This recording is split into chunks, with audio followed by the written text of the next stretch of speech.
पैसों का हिसाब लगाया जाए तो खान साहब तो बहुत ज्यादा कर्जदार हैं। हमने तो पैसे मांगने के लिए फिर गेट के बाहर खड़े हो जाना। ये अदालतें देखते हैं ना, इनको अदालतों का एहतराम है, अदलिया का एहतराम ना, इनको फौज का एहतराम है। सबसे पहले दिल्ली की सियासत नून लीग ने शुरू की थी। पीली टैक्सी सबसे पहले नून लीग की तरफ से कहा गया था बेनजीर को, बेनजीर की तस्वीरें फेंकवाई गई थी। ये ख्वाजा आसिफ लोगों के तो क्या कहने, लोग तो मुझे भी बड़ा कुछ कहते हैं। लोग तो मतलब हर औरत जो खान के साथ खड़ी है, हर आदमी जो, वो तो कहते हैं हम दहशतगर्द हैं। तो क्या हम दहशतगर्द? अस्सलाम वालेकुम। जी वालेकुम अस्सलाम। मैडम क्या हाल है? अल्हम्दुलिल्लाह। मैं मौलाना फजल रहमान साहब दो बातें अक्सर करते होते थे।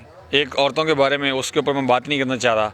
दूसरा वो खान साहब को यहूदी एजेंट कहते होते थे। तो अब वो खुद इसराइली एजेंट बन गए। लेकिन वो तो बोल ही नहीं रहे ना, वो गुम होके बैठा। बिल्कुल ऐसा ही है।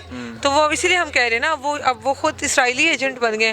मतलब पहले तो वो गला फाड़ फाड़ के वो कहते थे, जब तक वो क्रिकेटर था तब तक वो यहूदी एजेंट नहीं था। जैसे वो सियासत में आया, इन लोगों को पता था अब हमारी दाल गलनी नहीं है, तो वो यहूदी एजेंट हो गया था। तो अब ये इसराइली एजेंट किधर सो रहा है, मर गया है क्या? अभी तक बोला क्यों नहीं है? अच्छा मैम, ये हमारे बहुत सारे व्यूवर्स को या पीटीआई के वर्कर्स को नहीं पता कि खान साहब सियासत में आना नहीं चाहते थे। लेकिन खान साहब जब ये जो शौकत खानम की ओपनिंग सेरेमनी थी तो उसके बाद बम ब्लास्ट कराया गया था। उसके बाद खान साहब ने फैसला लिया कि नहीं अब मुझे सियासत में आना चाहिए। तो वो ब्लास्ट किसने कराया था, क्यों करवाया था? ना होते तो फिर ये एजेंट ना कहा जाता। ये सबको पता है किसने कराया था। अभी भी आप मुल्की सूरत हाल देख लें, इलेक्शन रोकने के लिए क्या कुछ नहीं किया जा रहा, तो किसका नाम लिया जाए? मतलब कोई भी नाम लेगा तो फिर वही बात है, वो गायब हो जाएगा, उसके लिए बोलेगा कौन? ये तो हमारे यहाँ ना एक तरीका बन गया हुआ है कि जी अगर आप बोलेंगे तो फिर तो आप अल्लाह खर्चला है, आप यहाँ नहीं जा सकते, अकेले वहाँ नहीं जा सकते, आपने एहतियात करनी है।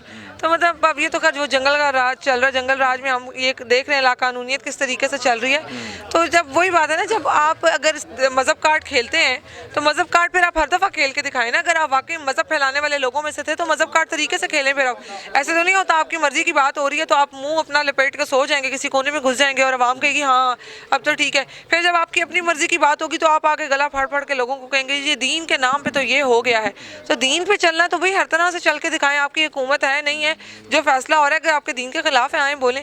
ऐसे थोड़ी है कि आपकी मर्जी की हुकूमत है तो आप अंदर घुस के बैठ गए, अब आपकी कहीं आवाज़ भी नहीं आ रही, अब आपको ना कहीं यहूदी एजेंट याद है ना कोई इसराइली एजेंट याद है, तो फिर तो अब वो लकब आपके साथ लगता है। अच्छा मैम, हाँ या ना में जवाब देना। आप इमरान खान साहब की फ़ैन हैं?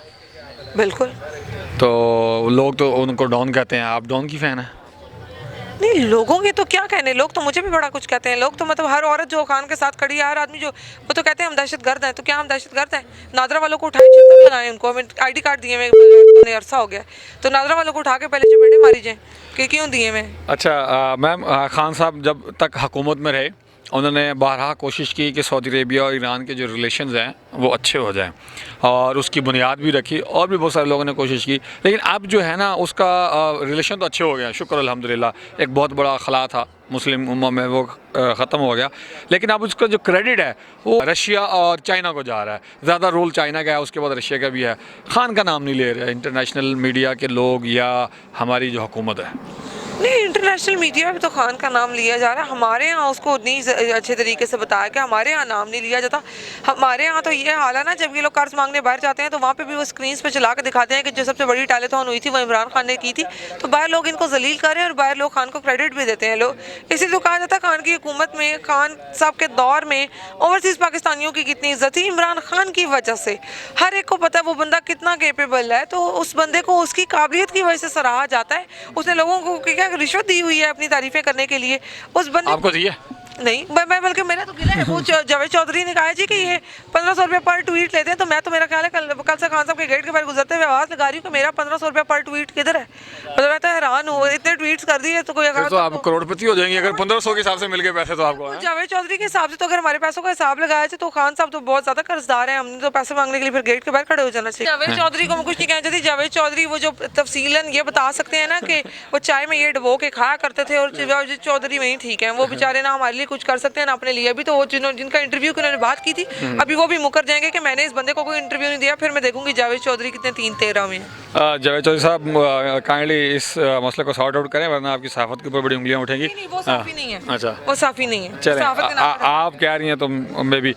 आखिरी सवाल, खान साहब पावर में आएंगे जैसे ही इलेक्शन होगा, लेकिन कोर्ट ने फैसला देना है थोड़ी देर में, और पीडीएम ने पहले से अनाउंस कर दिया कि जो भी फैसला आएगा कोर्ट का हम उसको एक्सेप्ट नहीं करेंगे। पीडीएम की तो क्या बात है, पीडीएम के अपने हक के फैसले थे तो पीडीएम उछल उछल के आ रही थी कि हम अदलिया के साथ खड़े हैं। हालांकि ये जो नारे शुरू किए थे एंटी इस्टेब्लिशमेंट के, ये पीडीएम ने शुरू किए थे, ये नून लीग ने शुरू किए थे, नवाज शरीफ की बेटी ने शुरू किए थे, नवाज शरीफ ने शुरू किए थे।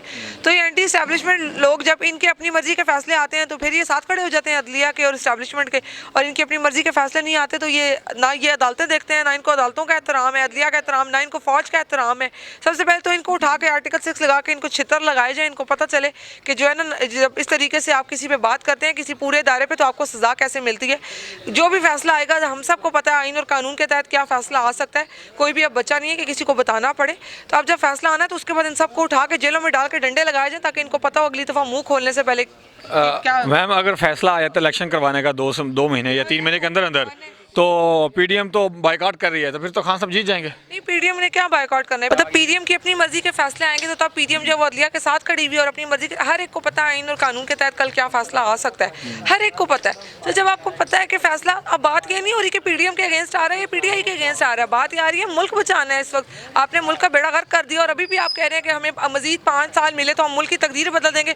और भाई अभी नहीं चाहिए, तुम लोगों ने जो पहले असर किया है इस मुल्क की तकदीर का, तुमसे मतलब और तो कुछ हो नहीं रहा। तुम तो कहा करते थे मैं अपने कपड़े बेच दूंगा, तो तुम्हारे कपड़े तो इतने जोगे नहीं है कि वो बेच के आवाम को रोटी के भूसे वाला आटा दिया जाता है। तो तुम कहते हो इसकी काश तो इमरान खान के दौर में आई थी, तुम्हें ये बोलते हुए भी शर्म नहीं आती, बेशरम आदमी। तो मतलब इन लोगों की तो क्या बात है, पीडीएम के कहने पे अब अच्छा, भूख से याद है इन लोगों ने कहा था कि हम गुर्बत खत्म करेंगे, लेकिन ऐसा लग रहा है कि ये गरीबों को खत्म कर रहे हैं। आप क्या कहेंगे, आटे की लाइनों के अंदर जो लोग मर रहे हैं? वो गुर्बत नहीं, वो गरीब खत्म करने का टारगेट था, वो अच्छे से पूरा कर रहे हैं, उसी पे चल रहा है। खान साहब जैसे ही पावर में आएंगे तो क्या हम जो ऑयल मसनूआत हैं, ऑयल प्रोडक्ट जितने भी हैं, क्या हम ईरान से परचेज करेंगे, क्योंकि वो हमें करीब भी है और सस्ता भी मिलेगा और बड़े शॉर्ट टर्म में मिल जाएगा? देखिए, जो नेशनल और इंटरनेशनल लेवल के फैसले हैं ना, ये सबसे बेहतर खान साहब को ही पता है। वो कहते हैं ना जिसका काम उसी को साजे। हम अब यहाँ पे हम ये कहना शुरू कर दें नहीं ये चीज़ बेहतर है। हमने अब तक ये सुना था, लोग कहा करते थे खान को सियासत नहीं आती। हमने बड़े अच्छे से देखा है खान को कितनी बेहतरीन सियासत आती है, क्योंकि उसने पढ़ी है। ये जो 10वीं फेल खोते हमने बिठा लिए हैं ना, ये 10वीं फेल जाहिल, इनको अगर नहीं आता था ये किसी के पैरों पर आके खड़े हो गए हैं। लेकिन जिस बंदे ने पढ़ी है उसको आती है और वो करके दिखाएगा तो उनको बेहतर पता है उन्होंने क्या। अच्छा, मरीम नवाज वो कहती है कि पीटीआई की खवातीन गालियाँ देती है, गालम गलोच करती है और इसलिए हम भी काउंटर रिप्लाई में करते हैं। तो ये क्या बात हुई? ये तो गाली की सियासत, खान का नाम बदनाम कर रहे हैं वो लोग। गाली की सियासत नून लीग ने शुरू की थी। पीली टैक्सी सबसे पहले नून लीग की तरफ से कहा गया था बेनज़ीर को, बेनज़ीर की तस्वीरें फेंकवाई गई थी। ये ख्वाजा आसिफ असम्बली में खड़े होकर मुराद सईद की बहनों को गालियां देता था, तब इन लोगों को याद नहीं आया कि नून लीग दे रही है। राना सनाउल्लाह इसी मरियम के बारे में कहा करता था, आज बेशहरों में इकट्ठे बैठे हैं। वो तो कैप्टन सफदर के बारे में कहता था कि ये डबल शिफ्टें लगाता है। मरियम और मरियम की वालदा दोनों के बारे में मरियम किस मुंह से ये बातें कर रही है। और पीटीआई की खवातीन ने कौन सी गालियां दी हैं? हमने नहीं देखा। तुमने लंदन के बाहर वो जो औरत खड़ी करके तुमने पीटीआई वालों को गंदी गंदी गालियां दी हैं। कभी भी आपने पीटीआई की किसी औरत को वैसी गालियां देते हुए देखा है? जितनी बदतहजीबी बदजुबानी ये लोग करते हैं, आज तक हमारी कौन सी औरत, एक औरत बताएं जिसने इस तरह की गालियां दी हो? और हमें पता हम इतने हद तक नहीं दे सकते। ये बेशर्मी, ये बदजुबानी यही लोग कर सकते हैं, इन्होंने डिग्रियां ली हुई है इसकी। तो ये मतलब हम कितना ही गुस्सा कर लें, इनके लेवल की गालियां अल्लाह माफ़ करे हम नहीं दे सकते। जी, तैयबा राजा साहबा जो कि सोशल मीडिया एक्टिविस्ट हैं, लेकिन खान की तरफ टिल्ट रखती हैं, खान से बहुत ज़्यादा प्यार करती हैं, और कहना था कि गालियाँ देना जो है वो उन लोगों की प्रोडक्शन है और उन लोगों का स्टार्टअप था। हमने तो बस थोड़ा सा दरम्यान में मिर्च मसाला डाला है। इसी के साथ मुझे इजाज़त दीजिए, बहुत शुक्रिया।